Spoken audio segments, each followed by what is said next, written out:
In the previous section, we have talked about what are the options that we have working with the data in our LWC component.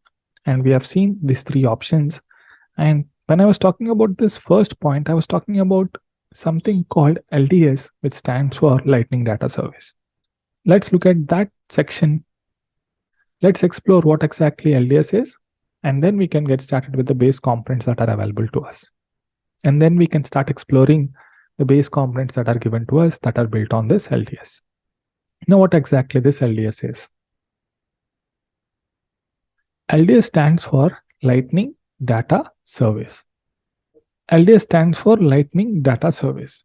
If you ask me what exactly this LDS is, this Lightning Data Service does a lots of work to make the code perform well, right? So it is a service that helps us improve the performance of our Lightning component. Let's understand what exactly it would do so that our performance gets improved. First thing, it loads the record data progressively. So whenever there is a request, it basically loads the data for us. And second thing it does is it catches the results on the client. So once the information is being cached, we can make use of that cached information rather than doing a call to our server side to get the latest information. So caching improves the load times and the performance of our LWC component. It is smart enough to understand if there is any dependency changes on the data or the metadata that is happening. It would remove that cache and get the latest again from our Salesforce to present the latest to the user.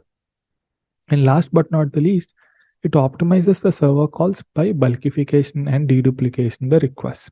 So it has an option to do the bulkification option, and it also reduces the deduplication requests that are going again and again.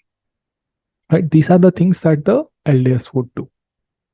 So once the record has been fetched from the Lightning Data Service, what it does, a record has been loaded in the Lightning Data Service are cached, first thing. And that cached information is shared across all the components. So if there is something that has been fetched from one component, and that same information, if it has been used in the other components as well, it can be shared across all the components, which would reduce the time to fetch the information again from the different component. So if I have to give you a simple example of what exactly the caching would look like. So on the browser, let's think that there is a box that is caching the information. And there is this server side where we have our data being stored. So let's name this as server. The server can be your Salesforce object where your information is being stored. From the browser, if I'm making a request, it would ideally go to the server and get that information back to us. So if I have this cached, what I can do once the request is being placed and once I get the details from the Salesforce or from the Salesforce object, I can cache that information here. The next time when the same request is being placed, instead of going to the server and get that information, I can get that information from the cache and display it on the browser. So this reduces the time and effort in terms of getting this from the server. Rather, I have that information on the client side itself where it can be picked up from the cache and displayed on the browser rather than placing a server call again. And again, who is doing this all activity? LDS is smart enough to do this activity for us, where it would know when to invalidate the cached information and when to get the latest. So that way we present the right information to the user rather than showing any information that is not relevant at this point of time.